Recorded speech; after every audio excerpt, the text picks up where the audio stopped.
Welcome to this week's Global Intelligence Weekly Wrap-Up, where we break down the most pressing intelligence and national security stories shaping the world. With over 25 years of experience in intelligence and law enforcement, Neil Bisson, Director of the Global Intelligence Knowledge Network and a retired intelligence officer with the Canadian Security Intelligence Service, brings you expert insights into the key developments you need to know. This week, we uncover the growing cyber threat landscape as U.S. Senate Majority Leader Chuck Schumer warns of potential Russian cyber attacks amid rising tensions in Ukraine. What does this mean for global cybersecurity, and how should governments prepare? Meanwhile, Canada's Arctic is under increasing scrutiny as the Canadian Security Intelligence Service identifies it as a vulnerable hotspot for foreign adversaries like China and Russia. With shifting geopolitics in the north, what are the security risks, and how is Canada responding? We also examine a shocking espionage case involving a Canadian teenager recruited by Russian intelligence, the latest shadowy sabotage attempts targeting Europe's undersea internet cables, and the Philippine government's investigation into suspected Chinese spies using financial donations as a tool of influence. Plus, the US has halted all intelligence sharing with Ukraine following a heated meeting between Presidents Trump and Zelensky. What are the implications for Ukraine's battlefield strategy and broader NATO security? Stay tuned as Neil unpacks these urgent developments. Now, let's get started.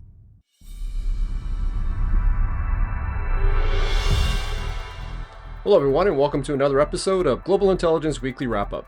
I'm your host, Neil Bisson, a retired intelligence officer with the Canadian Security Intelligence Service and the director of the Global Intelligence Knowledge Network. Each week, we delve into pressing issues in national security, foreign interference, espionage, terrorism, and all things spy-related. More intelligence and national security shakeups out of Washington this week leads us to our first story, where we're focusing on a recent article from The Guardian entitled "Chuck Schumer Warns of Russian Cyber Threats Amid Ukraine Crisis." The article highlights U.S. Senate Majority Leader Chuck Schumer's concerns regarding potential Russian cyber threats as tensions escalate in Ukraine. Schumer emphasizes the necessity for heightened cybersecurity measures to protect critical infrastructure and sensitive information from possible Russian cyber attacks. From an intelligence standpoint, this situation underscores the persistent and evolving nature of cyber threats posed by states like Russia. Cyber warfare has become a central component of modern geopolitical conflicts, enabling nations to disrupt adversaries without traditional military engagement. The potential for Russian cyber attacks amid the Ukraine crisis could have significant implications for national security, economic stability, and public trust in government institutions. Russia's use of cyber operations is well documented, with notable incidences like the 2016 U.S. election interference and the 2017 NotPetya attack, which caused widespread disruption globally. The current geopolitical climate, marked by Russia's actions in Ukraine, raises the likelihood of cyber offensive targeting nations opposing Russia's interests. This aligns with a broader trend of cyber tactics being employed to achieve strategic objectives without direct military confrontation. While the article references Schumer's warning, it's essential to consider insights from cybersecurity experts who advocate for proactive defense strategies. Implementing robust cybersecurity protocols, conducting regular threat assessments, and fostering international collaboration are critical steps to mitigating risks associated with state-sponsored cyber threats. Drawing from my experience in intelligence collection and analysis, it's evident that the integration of cyber capabilities into national defense strategies is no longer optional, but imperative. Nations must invest in cybersecurity infrastructure and cultivate a culture of vigilance and counter-sophistication against cyber adversaries. Senator Schumer's warnings shed light on the pressing need to bolster cybersecurity measures amid escalating geopolitical tensions. As cyber threats from state actors like Russia become more sophisticated, nations must prioritize cybersecurity to safeguard critical infrastructure and maintain public trust. Looking ahead, we can anticipate an increase in cyber operations as tools of geopolitical influence. Staying informed and adopting proactive defensive measures will be vital in navigating this evolving landscape. We head to the Philippines for our next story, where we're focusing on a recent article from Reuters titled "Philippines to Scrutinize Donations by Suspected Chinese Spies." The article reports that the Philippine government plans to investigate donations made by groups affiliated with the Chinese Communist Party, or CCP, led by 4 Chinese nationals accused of espionage. These donations include 500,000 pesos to the mayor of Tarlac City, 10 motorbikes to Manila's police, and 10 patrol vehicles to Tarlac's police. Presidential Communications Undersecretary Claire Castro emphasized that while donations made in good faith are acceptable, those with ulterior motives warrant scrutiny. From an intelligence perspective, this situation highlights the potential use of soft power tactics by state actors to influence foreign entities. Donations and aid can serve as tools for espionage or to sway local officials, thereby compromising national security. The involvement of individuals linked to the CCP raises concerns about foreign interference in domestic affairs. China has a history of employing non-traditional methods to extend its influence abroad. In the Philippines, there have been instances where Chinese nationals were arrested on espionage activities, including surveillance of naval facilities. These activities often coincide with geopolitical tensions, such as disputes in the South China Sea, where both nations have vested interests. The Philippines currently lacks specific legislation addressing foreign interference, though efforts are underway to draw such laws. Existing guidelines require presidential approval for donations from foreign entities, indicating recognition of the risk associated with foreign influence. While the article does not cite specific expert opinions, the actions of the Philippine government reflects a growing awareness of the need to scrutinize foreign contributions. Implementing robust legal frameworks to monitor and regulate foreign donations is crucial in mitigating potential espionage and undue influence. Drawing from my professional experience in intelligence, it's evident that vigilance against covert operations is essential. Governments must balance diplomatic relations with the imperative to protect national sovereignty and security. The Philippines government's decision to scrutinize donations from groups linked to suspected Chinese spies underscores the importance of safeguarding against foreign interference. As nations navigate complex geopolitical landscapes, establishing clear policies and legal measures to address such challenges becomes imperative. Looking ahead, we can expect increased attention to foreign donations and collaboration, prompting nations to bolster their defenses against covert influence operations. With Canada preparing for an upcoming federal election, being able to identify where political donations are coming from will be a key point in detecting and combating foreign interference.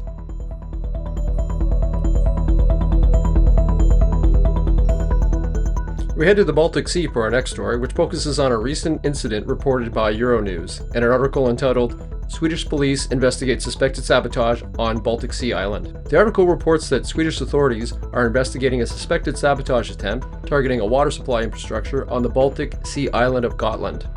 The incident involved unauthorized access to electrical installations controlling the water supply, but the operation was halted before any disruption occurred. From an intelligence perspective, this event underscores the vulnerability of critical infrastructure to covert operations.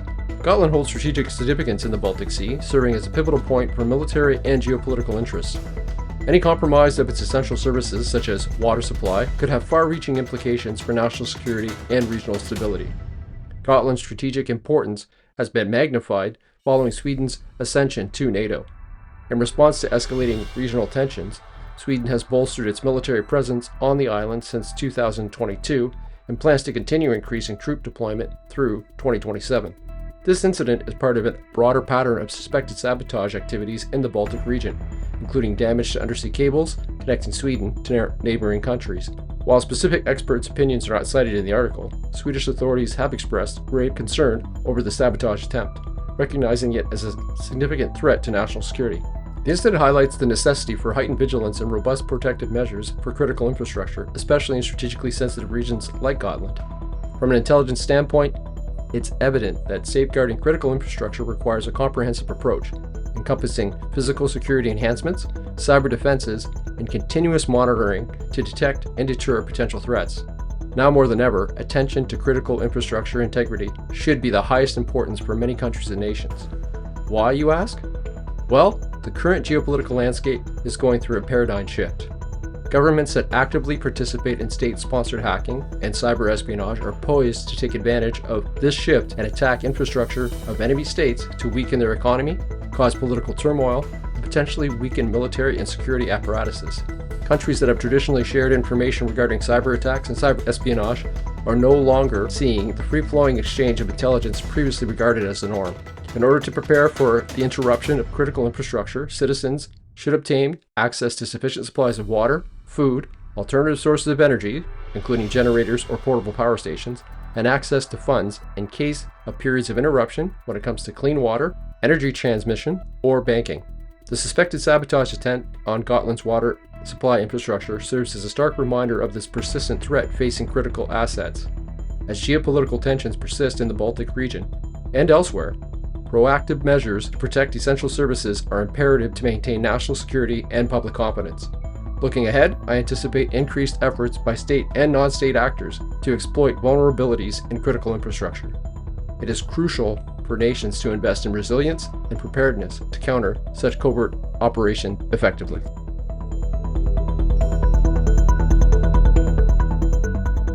Our next story deals with an issue that's been on the minds of many since it occurred.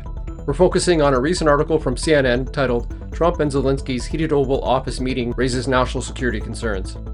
The article reports on a tense meeting between U.S. President Donald Trump and Ukrainian President Volodymyr Zelensky that took place in the Oval Office on February 28, 2025. The discussion devolved into a heated exchange, with President Trump and Vice President J.D. Vance berating President Zelensky over Ukraine's stance in the ongoing conflict with Russia. Looking at this through the lens of intelligence cooperation, such public displays of discord between allied nations can have significant implications. They may embolden adversary actors, in this case, Russia, by focusing fractures in alliances that have traditionally countered their influence.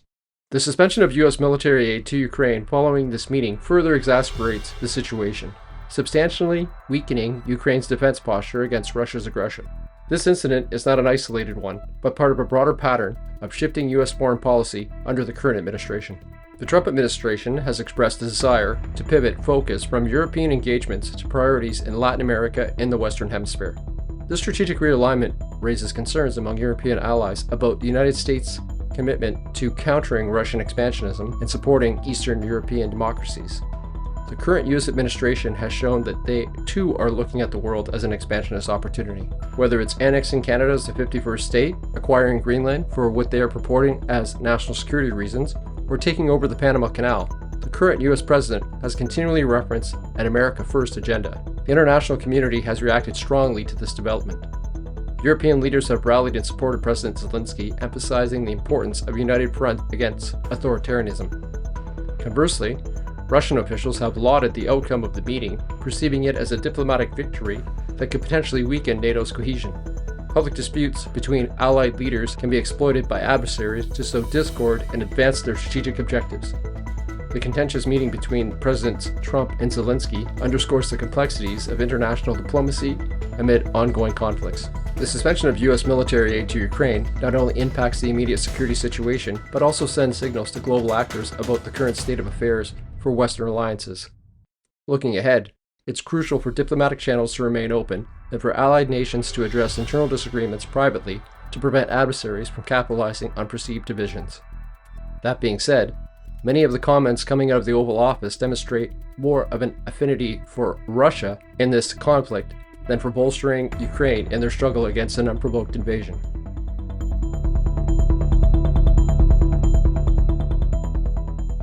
Our next story brings us back to Canada, where we're exploring a concerning case involving a Canadian teenager sentenced for espionage activities on behalf of Russia.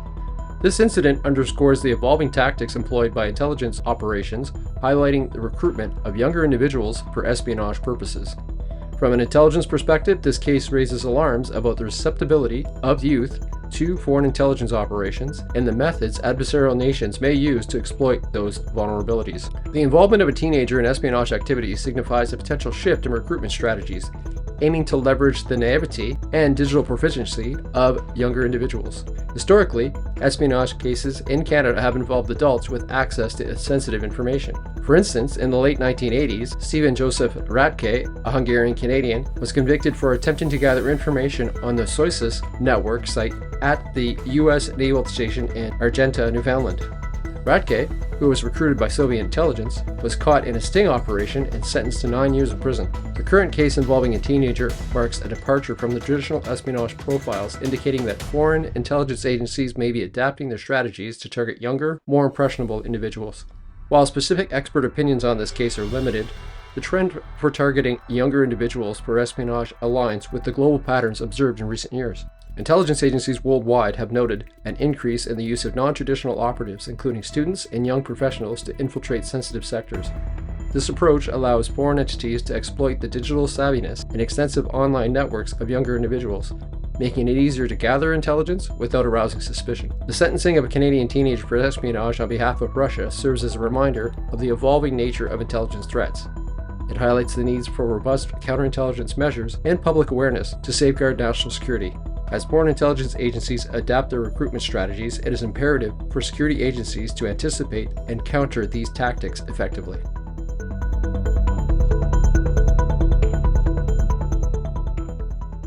Staying with national security news in Canada, our next story explores the increasing vulnerabilities in Canada's Arctic region as highlighted by recent warnings from the Canadian Security Intelligence Service, or CSIS. CSIS has recently identified Canada's Arctic as a vulnerable destination for foreign adversaries, particularly Russia and China. This assessment underscores the strategic importance of the Arctic, which is becoming more accessible due to climate change, leading to heightened interest from global powers.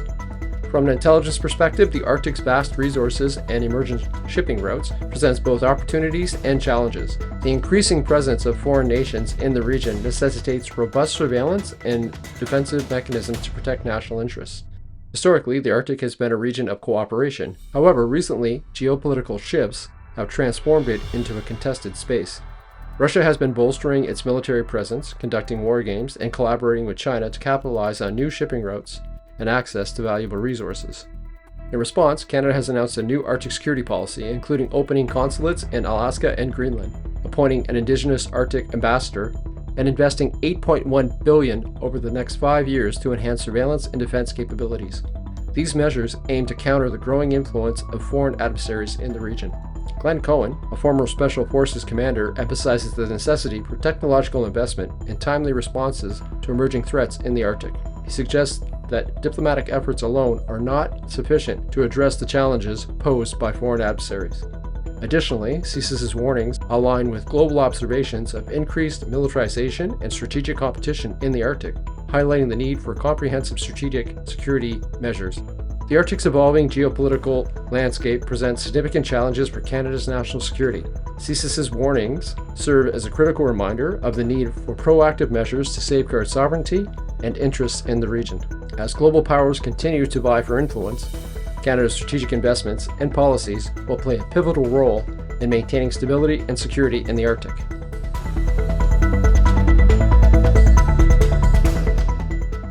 We head to Europe for our next story and explore the escalating threats to Europe's undersea internet cables, as detailed in a recent article from The Guardian. The Guardian's investigation highlights the increasing risk posed by shadow fleets and the potential subaquatic sabotage targeting Europe's undersea internet cables. These cables are vital for global internet connectivity, transmitting vast amounts of data across continents. Recent suspicious activities involving unidentified vessels near these cables has raised alarms about the potential disruptions. Such incidents could have significant economic and security implications, disrupting communications and financial transactions, and compromising sensitive information. This concern is not without precedent. On December 5, 2024, the S-Link 2 submarine power cable between Estonia and Finland experienced an unplanned failure, reducing cross-border electricity capacity. Investigation suggests that the oil tanker, the Eagle S, believed to be part of Russia's shadow fleet, may have intentionally caused the damage by dragging an anchor. The incident has led to suspicions of aggravated vandalism and interference with communications. Additionally, on November 18, 2024, the BCS East-West Interlink submarine cable between Lithuania and Sweden and the Sea Lion 1 cable between Finland and Germany were both severed around the same time, leading to significant disruptions in telecom communications. These incidents have heightened concerns about the vulnerability of undersea infrastructure to sabotage. While specific expert opinions on the recent Guardian article are not available, a pattern of incidences underscore the need for increased monitoring and international cooperation to protect these critical infrastructures. The potential for economic disruption and the compromise of sensitive information necessitates a coordinated response from nations reliant on these undersea cables. The emerging threats to European undersea internet cables highlight a critical vulnerability in global communications infrastructure. As suspicious activities and potential sabotage incidences increase, it is imperative for nations to enhance surveillance, bolster defenses, and collaborate internationally to safeguard these vital assets. For our last story this week, we examine the recent cessation of U.S. intelligence sharing with Ukraine, a move that has significant implications for the ongoing conflict in Eastern Europe. The United States has officially halted all intelligence sharing with Ukraine, a decision that follows the earlier suspension of military aid.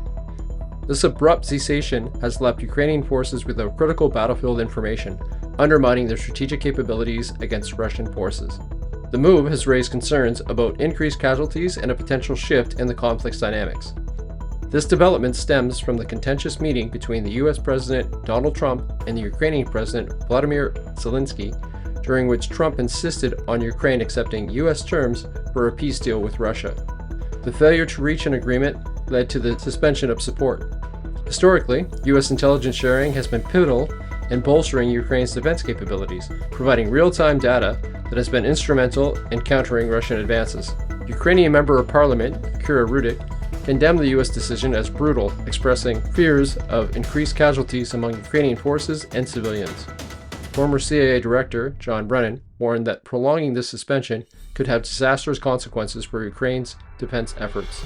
The sudden withdrawal of support has also demoralized Ukrainian troops, who now face the daunting task of defending their territory without essential intelligence. The cessation of intelligence sharing with Ukraine marks a critical juncture in the Eastern European conflict. As Ukrainian forces grapple with diminished support, the international community must assess the broader implications for regional stability and the balance of power. The situation underscores the intricate dynamics of international alliances and the profound impact such decisions can have on ongoing conflicts. Well, that brings us to the end of another episode of Global Intelligence Weekly Wrap-Up. Thanks for listening to the podcast, which helps to keep you informed and prepared for the growing number of national security threats that may affect your country, your career, or your well-being. I want to remind the listeners that this month I will be teaching a course online at the University of Ottawa's in their National Security Program. The course is entitled The Psychology Behind Human Sources in Intelligence Collection and gives exclusive insight into how motivational factors play a key role in the recruitment and management of human assets or sources. Registration is limited, but there are some spots still available. I'll leave a link in the transcript and hope to see you on the course. Until next week, stay curious, stay informed, and stay safe. That's a wrap for this week's Global Intelligence Weekly Wrap-Up. From Russian cyber threats and Canada's Arctic security concerns to Europe's undersea cable vulnerabilities, a Canadian team caught in espionage, and the US cutting intelligence ties with Ukraine, today's stories highlight the evolving and unpredictable world of intelligence. Delivering these in-depth analyses takes time, expertise, and a commitment to uncovering the intelligence stories that matter most. Each episode is built on extensive research, careful analysis, and decades of experience in intelligence and law enforcement. If you found today's insights valuable, consider liking, sharing, or leaving a comment. It helps expand the conversation and grow the podcast's reach. And if you'd like to support the show and help keep these intelligence briefings coming, you can do so through Patreon or Buzzsprout. Whether it's a one-time contribution or ongoing support, every bit helps us continue delivering expert analysis on the security issues shaping our world.